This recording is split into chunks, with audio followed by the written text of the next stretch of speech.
Welcome back. In this video, we're going to take a look at Unity's internal animation tools and how you can use them to bring your game objects to life without ever leaving Unity. We'll cover how to use the animation window, create keyframes, and work with the animation controller to set up basic animations. Whether you're animating a door opening or a character idle loop, these tools are incredibly useful for adding extra bit of motion and polish to your game. So let's go ahead and jump in and get started. All right, so what we're going to take a look at in this video is we're going to take a look at taking one of these floating islands and basically animating it so it can move up or down. Very simple concept, not a whole lot going on.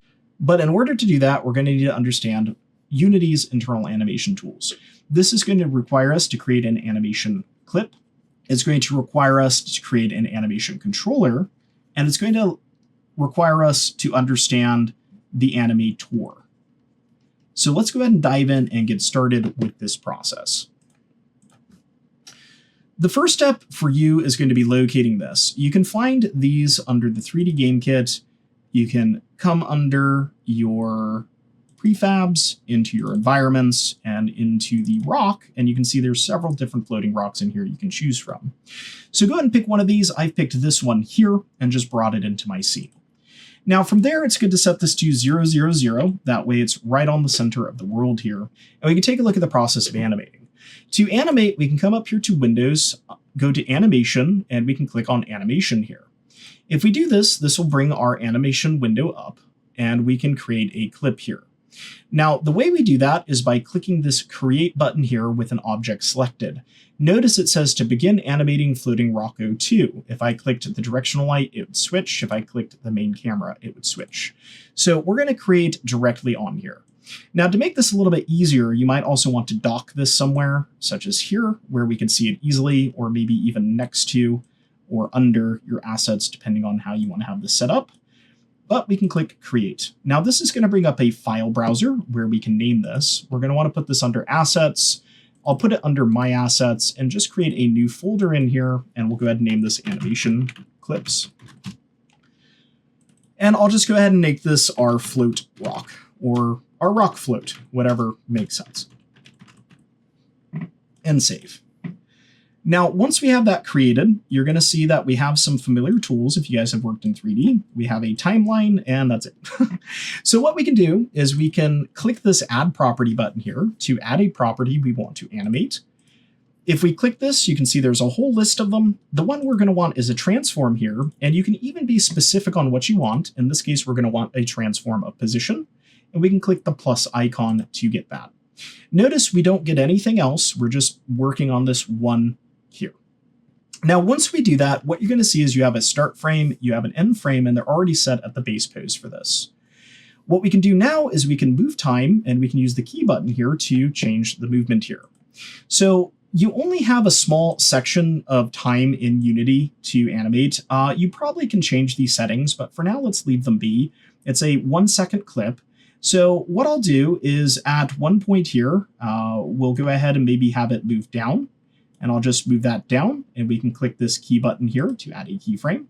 And now as I scrub, you'll move down, and you'll see as it comes here, it will move up. And I could go ahead and just have this move up in the opposite direction here, add another key, and then there we go. We can play our animation. Now, to play the animation, we can click these buttons over here. These are your standard play buttons that you have in any animation software. We can click the middle one to play the animation through, and we can see the effect this is having. Not really the best looking thing in the world, but it's a start. We can also use this to jump to previous frame. We can use these to jump to start to end. And this one here actually creates auto keyframe. So what that means is if you make any edit, you can basically have it recorded. If we take a look at these ones here, you can filter by selection if you have a lot of stuff. This is add keyframe, and this will add events. Events are going to be for things like visual effects. So how we make the game know when to have something happen during an attack animation. We don't need to get into that. For our purposes, we just want the key. We can also expand these out here so you can see how these look. And you can also switch to a curve editor here if you want to see the animation curves, which can be very useful and pairs in with these for the purpose of looking at these. Now, just like any software, we can come in and we can actually edit these. And you'll notice they have little Bezier handles when you click on the frames here. that you can control and you can change the angle of. If you zoom out, you can see the pre-infinity, post-infinity, just like in a software like Maya. And we can come in and just make that have a nice little sine wave curve here. Maybe give it a little bit more hang time. And just finesse our animation to look a lot better. So now when we hit play, it's not hitting those hard edges, it's moving up and down properly. Now, you might be concerned about the speed here. That's something we can actually change once we have this all hooked up, but there you go. That's going to create our animation clip, and that's how we can animate internally in Unity. Now, can you animate a whole character in here? In theory, you probably could.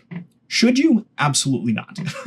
These tools are really good for kind of quick animation and environmental animation. So we might use this for things like a dial turning, a chest opening, a door opening, floating islands, that type of stuff that has very basic movement.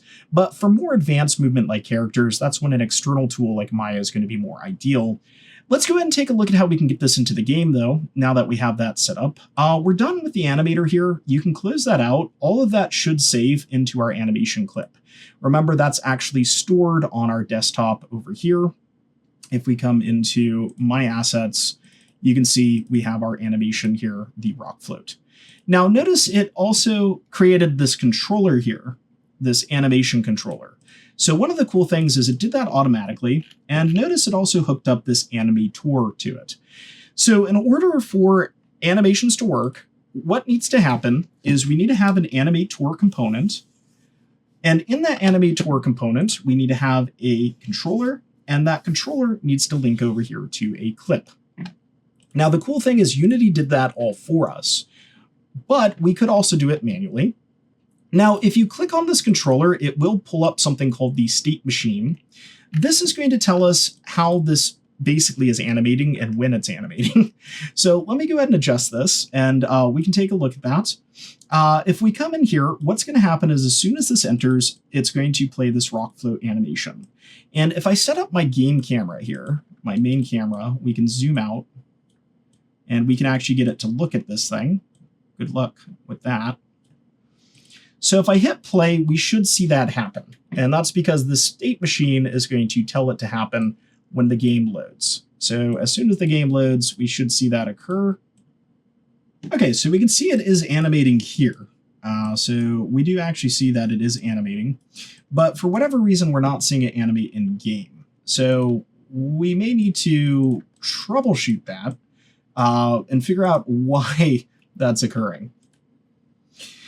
Now, you might notice we don't see any movement, though. So what's going on there? Well, remember, we have this set to static. That's our issue. So we know the animation's working, but we need to uncheck that static here. We need to change the children so they're not static. And now when we hit play, we should see this working. There we go. Now, this is going to bring us to the purpose of the Animator and all that other data. But before we do, I want to talk about a couple things that Unity did for us by default that are good to know. In the animation clip, it set loop time, which is making it so it repeats. If that was turned off, this wouldn't repeat. And if I uncheck that here, it might take over, but probably not because it's in our metadata. But we do want to make sure that's on so it continuously loops. The other thing we can look at if we open the state machine is as the game plays, it will loop to this animation. And if there is no other animation, it will just keep playing it. But more importantly, in the state machine, if we click on this and we navigate over to the side here, we can adjust the speed. So if we wanted this to be substantially slower, rather than reanimating this, we could set this to 0.001. Or 0.1 instead, and you can see that it would move a lot slower. Maybe in this case, I want something like 0.01, so you just get a very subtle amount of movement as this moves over time. And we can dial that in, maybe 0.5 or 0.3 is better, but that will allow us to have this motion. Now, I'm going to leave that be, and that's going to give us our rock animation. Now, what's cool, though, is because I've applied this the way I have, we can actually apply this to anything. It's just translation data, and that's one of the really useful things about animation data in Unity. So I could make a whole series of these floating rocks. If I come to my assets here, we could go to my prefabs. I could create a new folder here, and I could just call this floating rocks. And I could go ahead and make a prefab out of this prefab. So I could take this rock animation group and I could just bring it into here. Now, just to show you the power of this again, let me come into my assets here, go back into 3D Game Kit.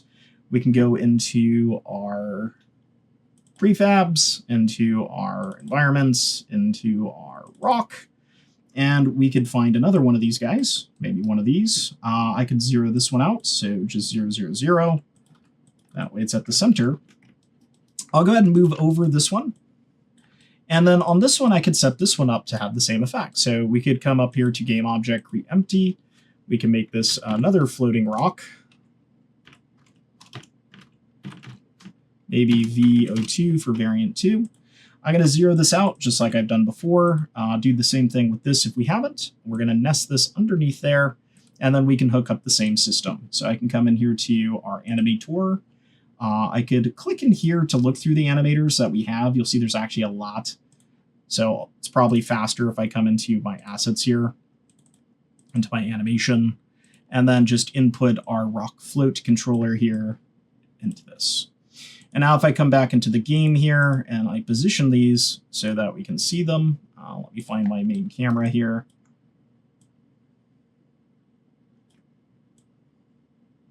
So something like that.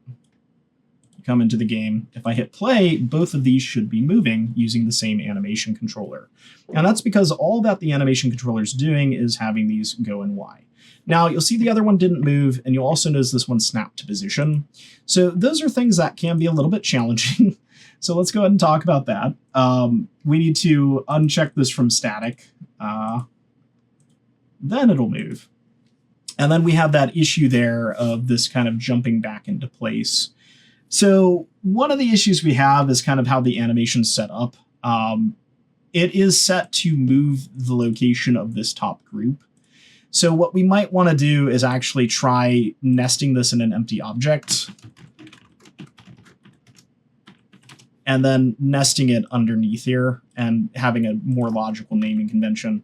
But in theory, if I move this top group now, that should allow me to move this and maintain the animation without it jumping back to that position.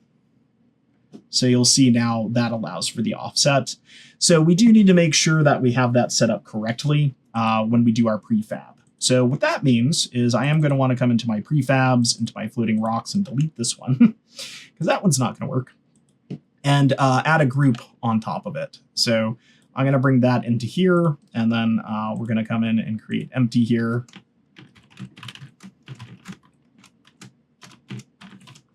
And we'll nest this underneath here. Remember, you want these to be zeroed out, though, if possible, so that way they don't jump in at a weird location.